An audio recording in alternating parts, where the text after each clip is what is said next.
Hello guys, this is Anchal. Welcome to my channel KIT. I hope you all are safe and healthy. So guys, first we need to understand some theoretical topics so that we can make our base to understand the whole process of accounting. So today we gonna start our first topic, Introduction to Accounting, which is chapter number 1st of class 11th accountancy book. So let's start for Introduction to Accounting.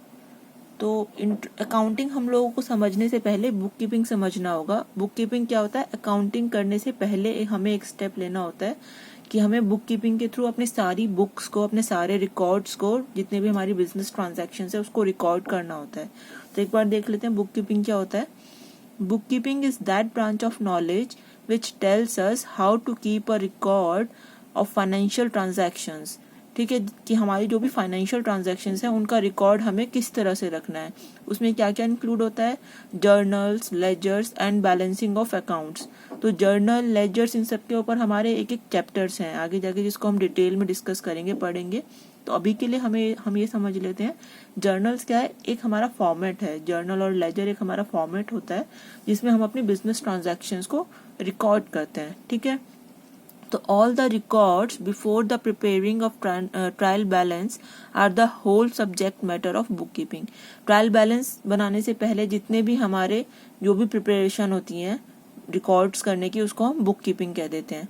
Simple है, हमारे जितने भी receipts हैं, जितने भी हमारी payments हैं, जितने भी हमारी अदर फाइनेंशियल ट्रांजैक्शंस है, जो भी है बिजनेस में एन नंबर ऑफ ट्रांजैक्शंस होती हैं, तो सबका हमें एक प्रॉपर रिकॉर्ड रखना है अंडर बुक कीपिंग. इसकी डेफिनेशन एक बार देख लेते हैं. डेफिनेशन क्या है? Book keeping is the science and art of correctly recording in books of accounts all those transactions, business transactions that result in the transfer of money. जो भी money के टर्म्स में जितनी ट्रांजैक्शंस है उसका हमें रिकॉर्ड रखना है, जितनी बिजनेस ट्रांजैक्शंस है उनका रिकॉर्ड रखना है अंडर बुक कीपिंग. तो ये था बुक कीपिंग. अब हम लोग अकाउंटिंग को समझ लेते हैं. अकाउंटिंग क्या है? Accounting is an art of recording, classifying, summarizing in a significant manner and in terms of money, transaction and event which are in part at least of financial character and interpreting the results thereof. तो क्या है? Accounting समझने के लिए हमें सिर्फ 4 point समझने हैं, 5 पॉइंट्स कि एक तो फाइनेंशियल टर्म्स में सारी ट्रांजेक्शन्स होनी चाहिए और recording, classifying, summarising and interpreting. तो इसको हम एक बार देख लेते हैं, आगे डिटेल में समझ लेते हैं इन 5 पॉइंट्स को. सो ये 5 पॉइंट्स जो हैं इनको हम क्या कह देते हैं? Characteristics, process, classification, attributes and steps of accounting. ठीक है, तो अब क्या है? फर्स्ट पॉइंट है financial transaction. Financial transaction means any record only those transactions, जो भी ट्रांजैक्शंस हमारी क्या है फाइनेंशियल करेक्टर में, उसको हमें रिकॉर्ड करना है. नॉन फाइनेंशियल ट्रांजैक्शंस हमारी कभी भी अकाउंटिंग में या बुक कीपिंग में रिकॉर्ड नहीं होती है. ओके, रिकॉर्डिंग क्या है? Each and every transaction is recorded as and when it occurs. ठीक है, जितनी भी ट्रांजैक्शंस है हमारी जब भी हो रही हैं उसके हिसाब से हम लोगों को उसको हमें बुक कर लेना है, ट्रांजैक्शन को अपनी बुक्स ऑफ अकाउंट्स में. पर्टिकुलर जो भी हमारा बिजनेस है, जो भी ऑर्गेनाइजेशन है, उसमें हमें उस ट्रांजैक्शन को शो कर देना है, तो उसको हम कहते हैं रिकॉर्डिंग. फिर है क्लासिफिकेशन. क्लासिफिकेशन में हम क्या करते हैं? क्लासिफिकेशन के अंदर हम लोगों के जितने भी एक्सपेंसेस, इनकम्स या जितने भी फर्दर हमारे जो भी ट्रांजैक्शन है उसको हम क्या कर देते हैं? ग्रुप कर देते हैं. उसको ग्रुप मतलब एक ग्रुप के अंदर डिफरेंट ग्रुप्स बना लेते हैं, उसके अंदर हम लोग अपनी ट्रांजैक्शंस को क्लासीफाई कर देते हैं कि किस नेचर की ट्रांजैक्शन है. भाई एक्सपेंस है, इनकम है, एसेट्स है, लाइबिलिटी है, क्या है. फिर उसके अकॉर्डिंग हम लोग उसको डिफरेंट बुक्स के अंदर, ग्रुप्स के अंदर बुक कर देते हैं. सिंपल, तो मतलब हमें बेसिकली क्या करना है? क्लासीफाई करना है अपने एक्सपेंसेस को कि हमारा एक्सपेंस जो है वो किस नेचर का है. ठीक है, इसको भी हम आगे डिटेल में अच्छे से पढ़ेंगे. एक्सपेंस, इनकम्स क्या है, किस तरह से हम उसको क्लासीफाई करते हैं, क्या नेचर होता है. तो अभी सिर्फ हम लोगों को एक क्लैरिटी लेके चलनी है टू अंडरस्टैंड द प्रैक्टिकल. जो भी हमारे इलस्ट्रेशंस होंगे हम लोगों को थोड़ा सा थियोरेटिकली हम लोग समझ रहे हैं. ठीक है, तो क्लासीफाई कर लिया हम लोगों ने अपने एक्सपेंसेस को. फाइनेंशियल ट्रांजैक्शंस थी उनको पहले रिकॉर्ड कर लिया. रिकॉर्ड कैसे करना है? क्लासीफाई करके करना है अपने डिफरेंट ग्रुप्स में अकॉर्डिंग टू देयर नेचर. फिर उसके बाद समराइजिंग. समराइज क्या करना है? It is the art of presenting the classified data in a manner which is understandable and useful to the owner and other interested parties. ठीक है, हमें क्या करना है? हमने जब डेटा को क्लासीफाई कर लिया है तो वो हमें इस तरह से उसको समराइज करना है, इस तरह से प्रेजेंट करना है कि वो इजीली अंडरस्टैंडेबल हो. कोई भी जो एक जिसका मतलब जो भी अकाउंटिंग बैकग्राउंड से नहीं है उसको भी क्लियर हो वो चीज़, ठीक है। उस तरह से हम लोगों को उसको समराइज कर देना है कि कोई भी इंटरेस्टेड पार्टी है उसको क्लियर हो जाए कि भाई हाँ ये चीज़ है, हमारे इतने एक्सपेंसेस हुए हैं, इतनी इनकम हुई है ड्यूरिंग दिस अकाउंटिंग पीरियड। तो वो हम लोगों को अच्छे से समराइज कर देना है। 4 पॉइंट्स हो गए। फिफ्थ पॉइंट है एनालिसिस एंड इंटरप्रिटेशन। हम लोगों ने कर लिया है, हम लोगों ने रिकॉर्ड कर लिया, क्लासीफाई कर लिया, फिर उसको समराइज कर दिया है।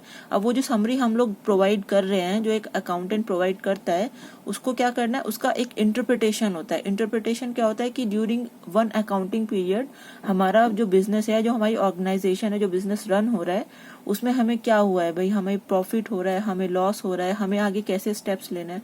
तो जो मेन मोटिव होता है अकाउंटिंग का वो क्या है, यही है कि हम लोग उसको एनालाइज कर सकें और इंटरप्रेट कर सकें अपने बिजनेस की सारी जो भी हमारी ट्रांजैक्शंस है उसको अपने माइंड में रख के उसको रिकॉर्ड करके, ठीक है, कि इस for example for a particular month हम लोगों ने इतने एक्सपेंसेस करे हैं, इतनी इनकम्स करी हैं, तो सारा हमने रिकॉर्ड करके फिर उसको by end of the month या by end of the quarter उसको हमने क्या कर लिया, इंटरप्रेट कर लिया है।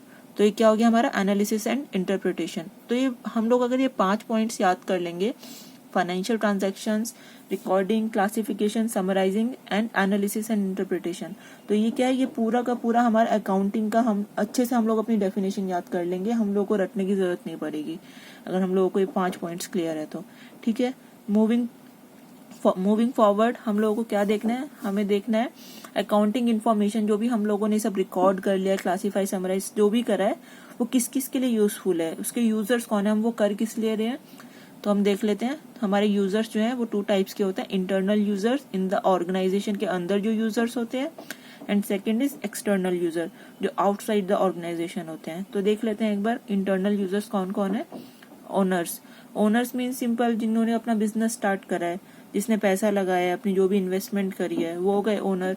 तो उन्होंने क्या करा है, प्रोवाइड फंड और कैपिटल फॉर द ऑर्गेनाइजेशन। ये कैपिटल है, ये सब क्या है, ये हम अपना नेक्स्ट वीडियो में पढ़ेंगे कि हमारा डिटेल में एक एक अकाउंटिंग टर्म को हम लोग समझेंगे। तो अभी के लिए क्या हम समझ लेते हैं, जो भी पूंजी या जो भी लागत है जो बिजनेस को स्टार्ट करने में लगाई गई है, वो एक कोई पर्टिकुलर पर्सन या 2-3 लोगों ने मिलकर पार्टनरशिप में लगाई होगी, तो वो हो गए ओनर ऑर्गेनाइजेशन के। तो उनको तो अपना देखना ही होगा फाइनेंशियल रिकॉर्ड्स जो भी हैं कि भाई हम लोगों ने इतना इतना पैसा लगाया, तो हमारा बिजनेस कितना प्रॉफिट में है, कितना लॉस में है।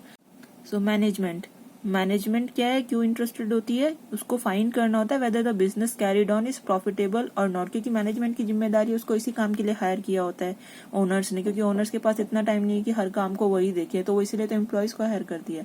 तो मैनेजमेंट जो है वो एक उस काम को करने के लिए एक परफेक्ट पर्सन होते हैं जिनको मैनेजमेंट के अंडर हायर किया जाता है। तो वो क्या करते हैं, वो फाइंड आउट करते हैं कि बिजनेस जो है वो प्रॉफिटेबल है भी या नहीं है।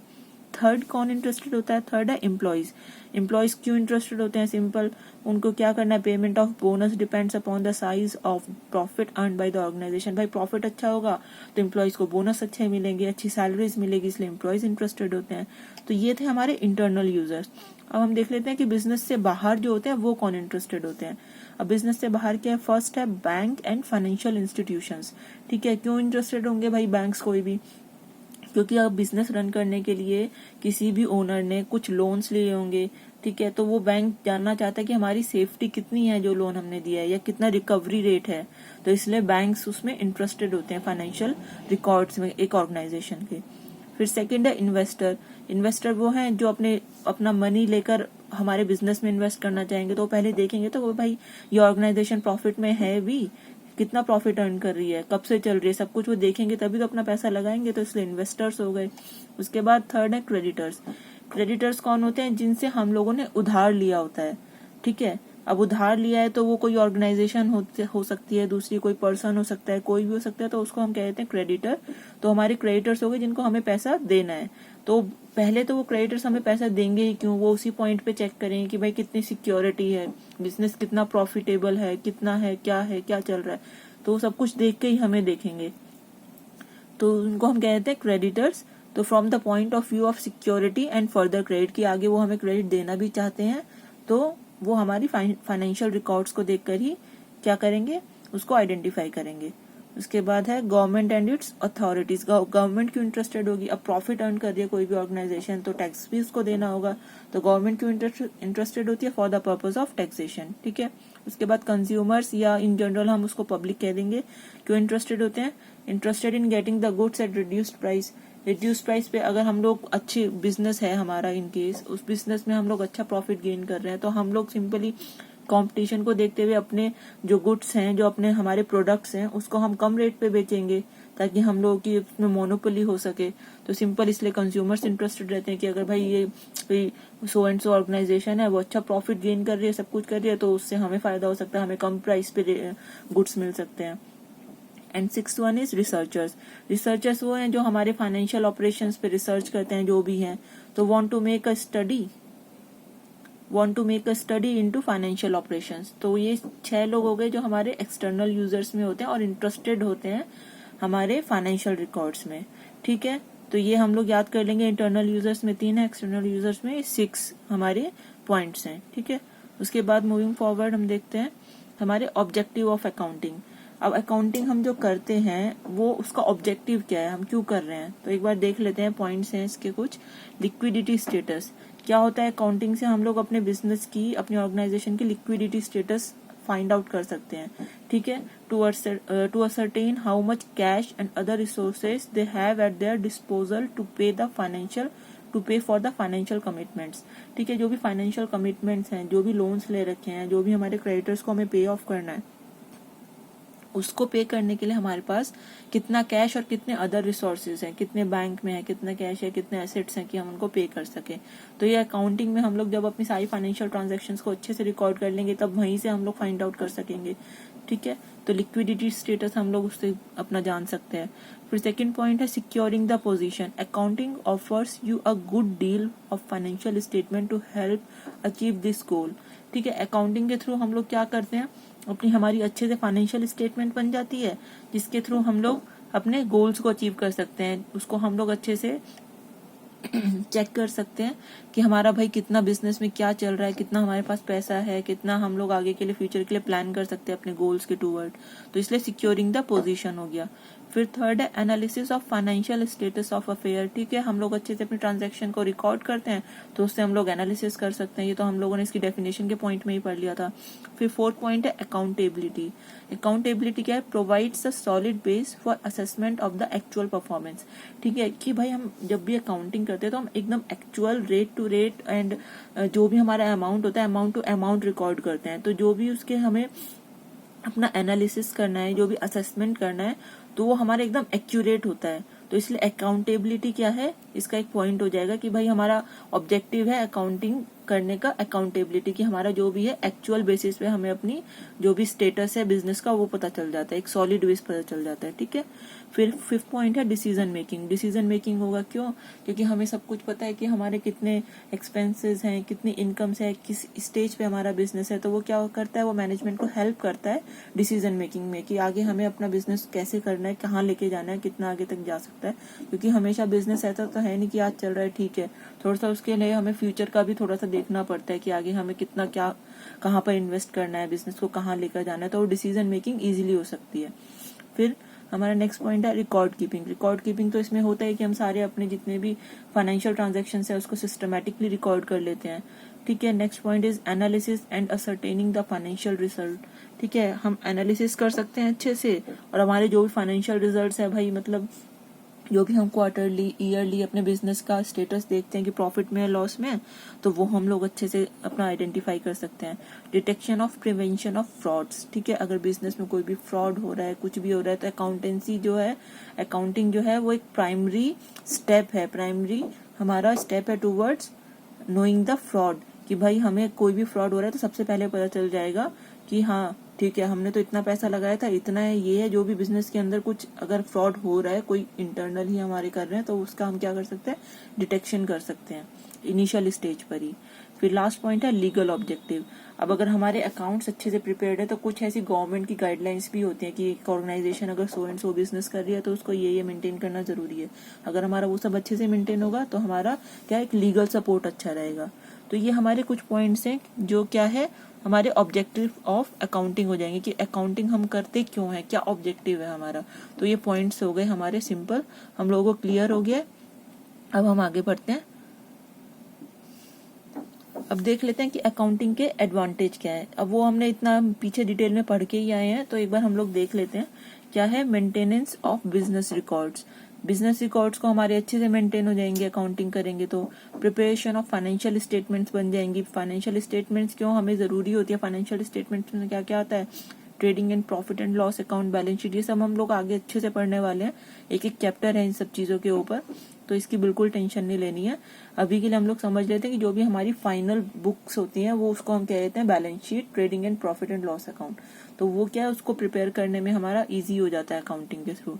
फिर क्या है, कंपैरिजन ऑफ रिजल्ट। अगर हमारी सारी हम लोग ट्रांजेक्शन्स रिकॉर्ड कर रहे हैं अच्छे से, तो हम अपना लास्ट ईयर से कंपेयर कर सकते हैं कि लास्ट ईयर हमारा ये था कि हमने इतना इतना एक्सपेंस करा था तो हमारा इतना प्रॉफिट हुआ था, करंट ईयर में हम लोगों ने इतना करा, तो देखते हैं इसके हिसाब से क्या होता है हम लोग थोड़ा सा अंदाजा लगा सकते हैं। तो कंपैरिजन ऑफ रिजल्ट्स हो जाता है। फिर डिसीजन मेकिंग, ठीक है, डिसीजन मेकिंग इजीली कर सकते हैं अकाउंटिंग के थ्रू सारे रिकॉर्ड्स रखकर। फिर evidence in legal matter, the proper and systematic records of financial transactions act as evidence in the court of law. वही जो हम लोगों ने पढ़ा था कि अगर हम लोगों के अच्छे से रिकॉर्ड्स मेंटेन है तो हम लोगों का लीगल सपोर्ट अच्छे से रहेगा। कल को इनकेस हमारे बिजनेस कुछ भी हमारा ऐसी चीज हो जाती है कि हम लोगों को कोर्ट में जाना पड़ता है कुछ है, तो सबसे पहले क्या होता है, कोर्ट हमारे जितने भी रिकॉर्ड्स है वही मांगते हैं। तो क्या है, अगर हमारे रिकॉर्ड्स अच्छे से हैं तो हमारे एविडेंस बने हुए हैं, एविडेंस बने हुए हैं तो यानी कि हम लोगों का लीगल सपोर्ट अच्छा है। ठीक है, नेक्स्ट पॉइंट है provides information to related parties. Related parties भी हमने पढ़ ली थी, जो यूजर्स हैं अकाउंटिंग के, इंटरनल और आउटसाइडर्स जो भी हैं, तो उनको क्या प्रोवाइड करती है, इन्फॉर्मेशन प्रोवाइड कर देती है। फिर हेल्प्स इन टैक्सेशन मैटर। हम लोगों को पता है कि हमारा business so and so business जो है वो हमारा to a particular accounting period इतना प्रॉफिट में इतना लॉस में, तो हम टैक्सेशन भी अच्छे से कैलकुलेट कर सकते हैं, तो वो भी हमारा अकाउंटिंग पर ही डिपेंड करता है। वैल्यूएशन ऑफ बिजनेस, बिजनेस कितना हमारी बिजनेस की वैल्यू है जो भी है। It helps in measuring the value of entity by using accounting information in case of sale of the entity. In case हम लोगों को कल को अपना बिजनेस सेल करना पड़े तो हमारा कैसे हम लोग उसकी वैल्यू आइडेंटिफाई करेंगे, कितने एसेट्स हैं कितने लाइबिलिटीज है, उसके बेसिस पे हम लोग आइडेंटिफाई करते हैं। लास्ट पॉइंट है replacement of memory. Proper record of accounting transactions replace the need of remember transactions. अगर हम लोग प्रॉपर अपनी अकाउंटिंग कर रहे हैं, प्रॉपर हम लोग रिकॉर्ड्स मेंटेन कर रहे हैं, तो हम लोगों को भाई क्या है, रिकरिंग हम लोग नहीं करेंगे कोई भी एक्सपेंस को। क्या है कि अगर हम लोगों ने कोई ट्रांजैक्शन रिकॉर्ड कर लिया तो उस सेम ट्रांजैक्शन को हम डुप्लीकेसी नहीं होगी, सिंपल। तो रिप्लेसमेंट ऑफ मेमोरी मतलब हम लोगों को वो अपना मेमोराइज हो जाता है कि एक ट्रांजैक्शन हम लोगों ने रिकॉर्ड कर लिया तो हम लोग देख भी सकते हैं बैक डेट में जाके। तो ये सारी हमारी एडवांटेज हो गई है अकाउंटिंग की। अच्छे से इसको हम लोगों को पढ़ लेना है, क्योंकि ये क्या है, ये एक तरह से बेस है। जब तक हम लोगों को समझ में नहीं आएगा कि अकाउंटिंग है क्या, हम लोग आगे जाके अच्छे से क्लैरिटी नहीं ले पाएंगे। ठीक है, अब एडवांटेजेस हम लोगों ने देख लिया। अब किसी भी चीज का एडवांटेज है तो उसके कुछ पॉइंट्स डिसएडवांटेज में भी होंगे, तो एक बार हम लोग देख लेते हैं डिसएडवांटेज देख लेते हैं अकाउंटिंग की क्या है। तो डिसएडवांटेज ऑफ अकाउंटिंग है expresses accounting information in terms of money. अभी हमने पढ़ा था कि सिर्फ मॉनेटरी ट्रांजैक्शंस को ही अकाउंटिंग रिकॉर्ड करती है, तो नॉन फाइनेंशियल ट्रांजैक्शंस तो कोई इफेक्ट डालती ही नहीं है बुक्स में। ठीक है, सारी ट्रांजैक्शन जो फाइनेंशियल नेचर की है वही हम लोग डाल सकते हैं। सेकेंड पॉइंट है accounting information is based on estimates.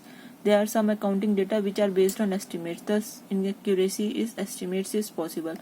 ठीक है, अब क्या है, हमारी सारी ट्रांजैक्शंस जो है वो हम लोग कभी भी ऐसा नहीं है, कुछ एस्टिमेशन बेसिस पे भी अकाउंटिंग करते हैं। ठीक है, अगर हमारे पास in case by end of the year हमारे पास सारे इनवॉइसेस नहीं आए हैं तो हम क्या करते हैं, हम लास्ट ईयर के बेसिस पे कुछ एस्टिमेशन बेसिस पे अपने एक्सपेंसेस रिकॉर्ड कर लेते हैं, क्योंकि हम लोगों को by end of the year अपनी बुक्स क्लोज करनी है। तो ये क्या है, ये हमारा एस्टिमेशन बेसिस पे होता है, तो कभी कभी एक्यूरेट इन्फॉर्मेशन हम लोग नहीं गेट कर सकते। थर्ड पॉइंट है अकाउंटिंग इन्फॉर्मेशन में भी बायस्ड। बायस्ड क्यों हो सकती है, क्योंकि जो अकाउंटेंट है, जो हमारा प्रोफेशनल पर्सन है, वो इन्फ्लुएंस होके अकाउंटिंग कर सकता है। ठीक है, वैसे तो स्टार्टिंग में एक अकाउंटेंट को सिखाया जाता है कि हमें कभी भी जो आपको एक बुक्स मेंटेन करनी है वो आपको एकदम मतलब अनबायस्ड होके करनी है। जो आपने पढ़ा है अपने जो भी प्रोफेशनल लाइफ में आपने पढ़ा है वही आपको इम्प्लीमेंट करना है, चाहे आपको कोई कुछ भी बोले, चाहे कंपनी के मैनेजमेंट्स कुछ भी बोले, लेकिन आपको एज पर रूल्स ही अकाउंटिंग करनी है। बट स्टिल कुछ लोग क्या होता है, इन्फ्लुएंस होके बुक को मेंटेन कर लेते हैं, तो ये भी एक इसका ड्रॉबैक हो जाता है उस केस में। फोर्थ क्या है, recording of fixed assets at the original cost. अब फिक्स्ड एसेट्स हम लोगों ने परचेज करा, फिक्स्ड एसेट्स क्या है, कंपनी में जो भी हमारी मशीनरी, कंप्यूटर, सॉफ्टवेयर कुछ भी अगर यूज हो रहा है तो उसको हम लोगों ने ओरिजिनल कॉस्ट पे, जिस कॉस्ट पे परचेज करा है उस पे हम लोगों ने बुक कर दिया है। लेकिन by the time of use उसको हम जब यूज कर रहे हैं, जितना वो पुराना होता जा रहा है उसकी वैल्यू कम होती जा रही है, तो वो तो कहीं नहीं दिख रहा है ना उसमें। अब वो भी हम एस्टिमेशन बेसिस पे उसको वैल्यू को कम करते रहते हैं, बट एक्चुअल वैल्यू तो बुक्स में नहीं रिकॉर्ड हो सकती है किसी भी कॉस्ट पे। तो ये क्या है, recording of fixed assets at original cost के बेसिस पे हम लोग रिकॉर्ड करते हैं। फिफ्थ पॉइंट है manipulation of accounts. The accountant और मैनेजमेंट कैन मैनिपुलेट और मिस रिप्रेजेंट द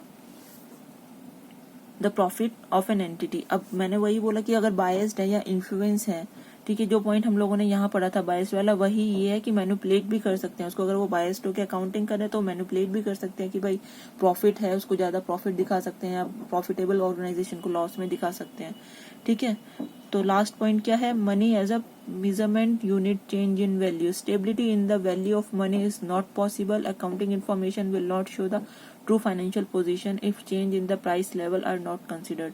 अगर money as a measurement unit change in value means अगर हम लोगों ने ओरिजिनल कॉस्ट पे किसी भी चीज को हम लोग रिकॉर्ड कर लेते हैं अमाउंट टू अमाउंट, लेकिन क्या है टाइम के हिसाब से हर चीज की, किसी चीज की वैल्यू बढ़ रही है, किसी चीज की वैल्यू कम हो रही है, तो उसकी कहीं भी रिकॉर्डिंग नहीं हो पाती है, ठीक है। तो stability in the value of money is not possible in this case, because हम लोगों ने अगर एक वैल्यू पे रिकॉर्ड कर लिया है अकाउंट्स में, तो उसको फिर हम लोग जो भी टाइम के अकॉर्डिंग उसकी वैल्यू में जो भी चेंजेस हो रहे हैं उसको कहाँ रिकॉर्ड कर सकते हैं। वो तो एक बार रिकॉर्ड हो गया तो हो गया।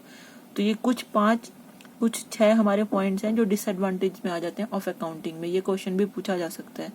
सो नेक्स्ट क्या है, नेक्स्ट मैंने ये चार्ट आप लोगों के लिए प्रिपेयर कर दिया है जिसमें सिर्फ हेडिंग्स हैं, तो आप लोग इसका एक अपने साथ एक हैंड आउट रख सकते हैं क्विक रिव्यू के लिए। तो यहाँ पर ये हमारे एडवांटेजेस हो गई हैं, ये डिसएडवांटेजेस हो गई हैं। सो नेक्स्ट पॉइंट क्या है, नेक्स्ट देख लेते हैं। नेक्स्ट है हमारा बुक कीपिंग वर्सेस अकाउंटिंग। तो हम लोगों ने पढ़ लिया था कि बुक कीपिंग क्या है और अकाउंटिंग क्या है। अब इसका एक बार डिफरेंस देख लेते हैं। बुक कीपिंग क्या है, the work of a book keeper and accountant offer overlap. अब बुक कीपिंग क्या है, वो अकाउंटिंग के अंदर ही आता है, ठीक है। अकाउंटिंग क्या है, एक वास्ट प्रोसेस है, बट बुक कीपिंग क्या है, एक इनिशियल प्रोसेस है to record the financial transaction. Accounting में भी हम लोगों ने पढ़ा था कि फाइनेंशियल ट्रांजेक्शन रिकॉर्ड करती है। तो बुक कीपिंग क्या है, वो अकाउंटिंग के अंदर आ जाता है, but accounting builds on the information provided by the book keeper, ठीक है। क्योंकि अकाउंटिंग में क्या है, अब बुक कीपर ने क्या करा, फाइनेंशियल ट्रांजैक्शन रिकॉर्ड कर दी। अकाउंटिंग में क्या होता है, अकाउंटिंग में हम लोग क्लासीफाई करते हैं, फिर समराइज करते हैं, फिर उसको हम लोग अच्छे से इंटरप्रेट करते हैं एनालिसिस करने के बाद। तो ये सारा अकाउंटिंग में आता है, ठीक है। सेकेंड पॉइंट है book keeping as the word suggest is about keeping books and is the first step in the accounting process. ये हमने पढ़ लिया था कि अकाउंटिंग में फर्स्ट स्टेप क्या है, बुक कीपिंग है। Accounting, an accountant focuses on the bigger financial picture and performs tasks that affect the whole accounting process. एक बिगर फाइनेंशियल पिक्चर क्यों, क्योंकि भाई मेन जो इंटरप्रेट करना, जो एनालिसिस करने का काम है वो एक अकाउंटेंट का होता है, अकाउंटिंग प्रोसेस के अंदर आता है। बुक कीपिंग के अंदर सिर्फ हमारा रिकॉर्डिंग आता है। थर्ड है a book keeper keeps an accurate and complete record, ठीक है, of the financial transaction of a business. एक एक्यूरेट और कंप्लीट रिकॉर्ड रखता है बुक कीपर। अकाउंटेंट क्या करता है, अप्लाई फर्दर फाइनेंशियल एनालिसिस करता है टू द फाइनेंशियल रिकॉर्ड्स के। ये बिजनेस ट्रांजेक्शन को रिकॉर्ड करता है, ये उसी बिजनेस रिकॉर्ड्स को जो रिकॉर्ड करते हैं उसको आगे फर्दर एनालिसिस करता है। ऑन द एनालिसिस करने का काम कभी भी बुक कीपिंग करने वाले का, बुक कीपर का नहीं होता है। वो कौन करता है, वो अकाउंटिंग में होता है, अकाउंटेंट करता है। Accountant classify, analysis, summarise, interpret and report on the financial information. ये इसकी डेफिनेशन में जो पॉइंट्स पढ़े थे वही है सारे। तो सारा क्या है, क्लासीफाई, एनालाइज, समराइज करता है वो अकाउंटेंट करता है। तो ये डिफरेंस हो गए बुक कीपिंग और अकाउंटिंग में, जिससे आपको अच्छे से क्लैरिटी हो गई होगी। आगे आप आई होप आप लोग कंफ्यूज ना हो कि बुक कीपिंग कहाँ तक होता है, अकाउंटिंग कहाँ से स्टार्ट होता है। तो just to record the transaction is book keeping, and after recording transaction to interpret, to classify and to analyse the data is accounting. So that is it for this video. I hope you guys will like this and get clear picture of accountancy. Please share your reviews by commenting below. And if you like this video, please do subscribe to the channel for many more upcoming videos. Thanks for watching. We will meet in our next video. Till then, stay happy, safe and positive. Bye bye.